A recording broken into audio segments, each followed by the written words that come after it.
La culture de tomates a toujours été notre activité. Depuis quelque temps, nos plants de tomates flétrissent, peu importe ce que nous faisons. Nous enregistrons assez de bêtes. Face à ces cris de cœur des producteurs, la recherche agricole a développé beaucoup d'innovations techniques qui ne sont malheureusement pas vulgarisées du fait de l'inexistence d'un lien fonctionnel entre elles et le conseil agricole. C'est donc pour répondre à ce besoin que le projet d'appui aux infrastructures agricoles dans la vallée de l'Ouémé-Payavo a pris l'option de mettre en œuvre l'outil dénommé Fonds régional de vulgarisation agricole Foreva à travers la convention qui le lie à l'Agence territoriale de développement agricole du pôle 7. Foreva, c'est le Fonds régional de vulgarisation agricole qui est mis en œuvre par le projet Payavo et dans le cadre d'appui aux producteurs sur les filières maraîchage, riz et maïs. Pour faire le point du niveau de mise en œuvre des protocoles, les différentes parties prenantes tiennent périodiquement une session du comité régional de vulgarisation agricole Coreva. La session Coreva, c'est une instance qui est en charge du suivi, la supervision de la mise en œuvre des activités de mise en œuvre du conseil agricole par la vulgarisation de technologies éprouvées pour lever un certain nombre de contraintes identifiées par les producteurs pour optimiser leur production. Et cette instance est mise en œuvre dans le cadre du projet Payavo avec qui la TDA a une convention de partenariat pour la mise en œuvre de certains nombres d'activités. Au total, nous avons 18 protocoles d'une valeur de 70 millions que Payavo met à notre disposition pour ce travail-là. Et en plus de ces 70 millions qui couvrent les ressources de ces protocoles, nous avons également une convention qui nous permet de suivre la mise en œuvre de ces activités. Dans l'ensemble des communes ciblées, plusieurs essais ont été mis en place suivant une démarche méthodologique. En ce qui concerne la filière maraîchage, il est question de l'utilisation des variétés de piments résistantes à l'anthracnose et également de la vulgarisation de la gestion flétrissement bactérien par les variétés de tomates résistantes pour réduire les pertes dans la production à travers les champs-écoles paysans. Puisque les travaux champêtres n'avancent plus et nous nous sommes reconvertis vers le maraîchage, ils sont venus nous apprendre comment nous devons mieux faire la culture de la tomate.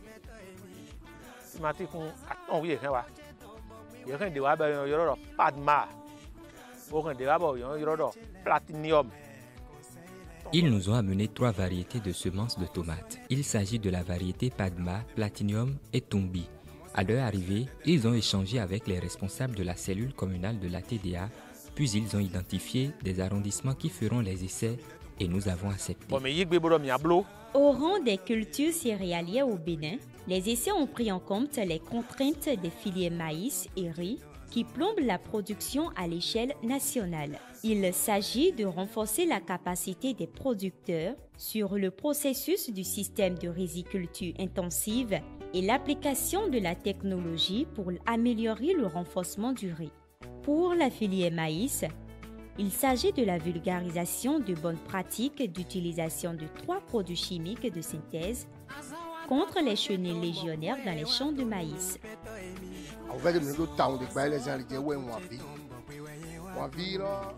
Les chenilles légionnaires constituent notre principal problème dans la culture du maïs.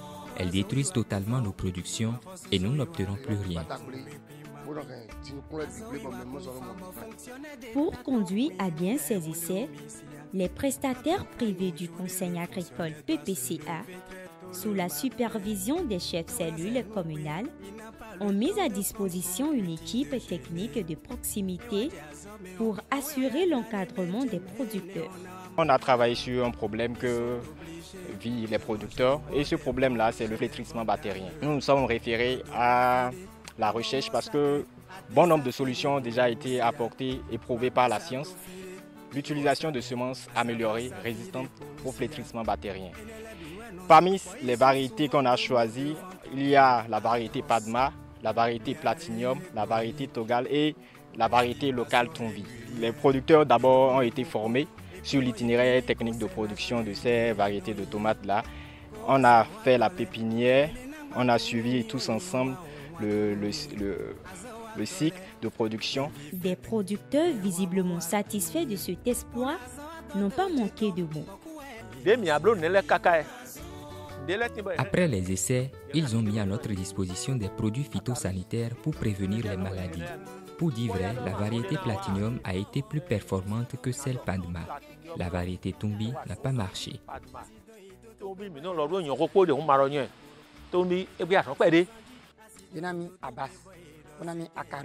Ils nous ont donné des produits tels que Abbas et Acarus et j'y ai ajouté un produit personnel. Après utilisation, on a constaté que le produit Abbas nous a aidé à lutter contre les maladies qui s'attaquent à nos légumes.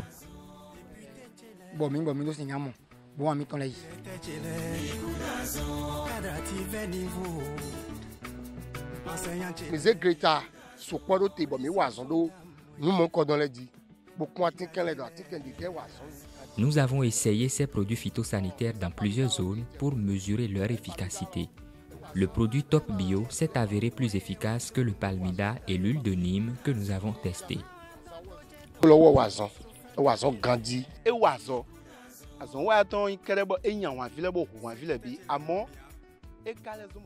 Ce produit a non seulement détruit les chenilles légionnaires, mais a rendu le maïs très beau et plus résistant.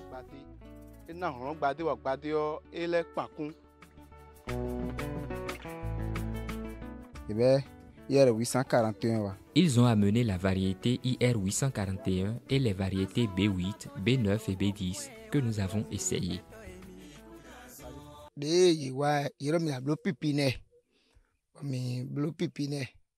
À leur arrivée, ils nous ont demandé de faire des pépinières des 4 variétés de riz. Ils nous ont montré une nouvelle manière de faire les semis. Nous avons fait les entretiens nécessaires. Nous avons remarqué que la variété B8 a été beaucoup plus porteuse. C'est une variété que nous adoptons.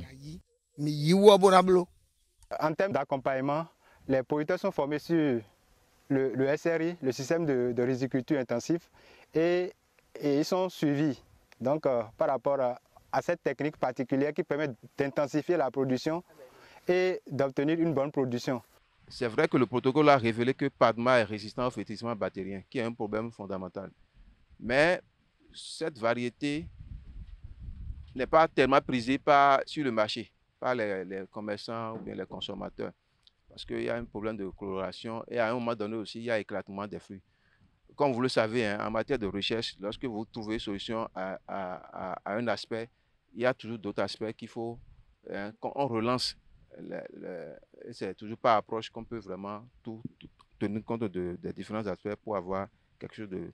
Alors, mais déjà sur le terrain, il y a une variété que les gens aiment, apprécient, et même en considération aussi, c'est Cobra, la variété Cobra, qui est plus demandée sur le marché. Mais malheureusement, on n'a pas tenu compte de cette variété-là dans les 4 variétés qui ont été testées dans le protocole. Les 2 phases de suivi ont permis à l'équipe de mise en œuvre du Fonds régional de vulgarisation agricole au niveau du pôle 7, composé des membres du Coreva, des personnes ressources et des PPCA, de constater les résultats probants des essais installés sur le terrain lors d'un périple les ayant conduits dans les communes abritant les sites d'implantation des protocoles.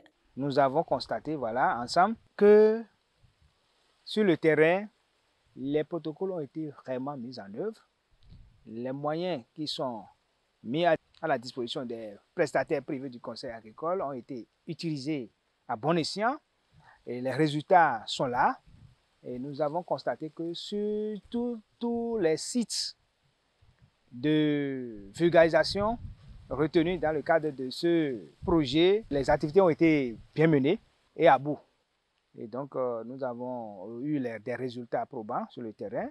Après le terrain, ils se retrouvent enfin autour d'une même table pour faire la synthèse des résultats obtenus sur les 3 filières prises en compte par les 18 protocoles. C'était à la faveur de la 4e session du Coreva. Dans la filière maraîchage, les questions donc de flétrissement bactérien ont été abordés à travers un certain nombre de protocoles. Et nous avons Padma, nous avons Platinum par endroit que les producteurs ont estimé. Et leurs performances en termes donc de productivité sont largement meilleures par rapport à la variété locale. Au niveau donc de riz, un effort qui est fait à ce niveau sur le système SRI, le système donc de riziculture intégrée, qui a permis donc aux producteurs aujourd'hui de comprendre davantage les différentes étapes qu'il faut mieux développer au fin d'améliorer donc la productivité. Parce que les rendements ont pratiquement doublé, triplé à ce niveau-là, au niveau donc de riz. Au niveau donc de la filière maïs, il y a beaucoup donc de protocoles qui ont mis l'accent sur notamment les questions donc de les chenilles légionnaires et également sur les questions donc de l'adaptation au changement climatique. Et les producteurs ont constaté notamment que il y a une réduction, par exemple, de 15% sur l'attaque par les chenilles légionnaires sur les produits performants, alors que pour les produits locaux qu'on utilise, les acteurs de cette attaque ont permis d'aller jusqu'à 80%. La mise en œuvre de ces protocoles n'a pas été sans difficulté pour les prestataires privés du conseil agricole. Les zones sont inondables. Nous n'avons pas très tôt débuté la mise en place des essais et nous n'avons pas eu la pleine motivation des producteurs dès le départ, mais en cours de route, ils ont été très impliqués, ils ont été très enthousiasmés pour conduire les essais avec nous. Le résultat est très probant au niveau du riz. Dans les résultats, c'est B10 et la IR 841 qui sont arrivés en tête. De la même manière, au niveau du maraîchage, c'est la variété Padma qui est en tête. Il y a aussi les essais qui ont été réalisés sur le maïs. Faire le conseil agricole, surtout avec les privés qui sont à leur début officiellement, n'était pas chose gagnée à l'avance. Les prestataires privés, vraiment, ils ont démontré de leur capacité. Je voulais demander seulement que se pérennisent ces acquis constatés, que les intrants soient désormais disponibles pour permettre à la population d'en utiliser de façon aisée. Ces essais, loin d'être une expérience de plus, a visiblement marqué les producteurs qui, au-delà des remerciements, formulent quelques doléances aux autorités. Nous leur avons demandé de mettre à notre disposition les semences de tomates à temps.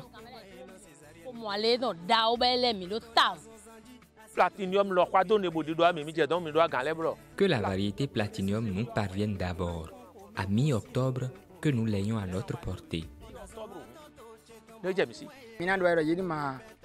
Nous leur demandons de ne pas s'en tenir qu'à ces spéculations. Nous en voulons d'autres.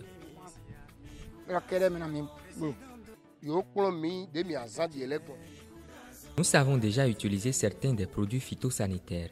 Comment est-ce que nous pouvons avoir le produit Top Bio à notre disposition et en quantité suffisante? Faites l'effort de mettre à notre disposition les produits à temps, surtout au cours de la petite saison. Ne pas l'avoir à temps va nous créer beaucoup de dommages. Il est donc clair que la lutte contre l'insécurité alimentaire n'est pas l'affaire d'une seule personne, mais requiert une synergie d'action.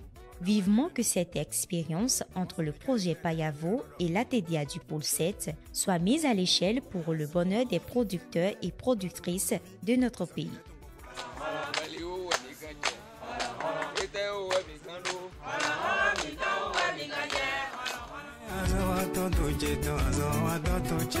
Cheto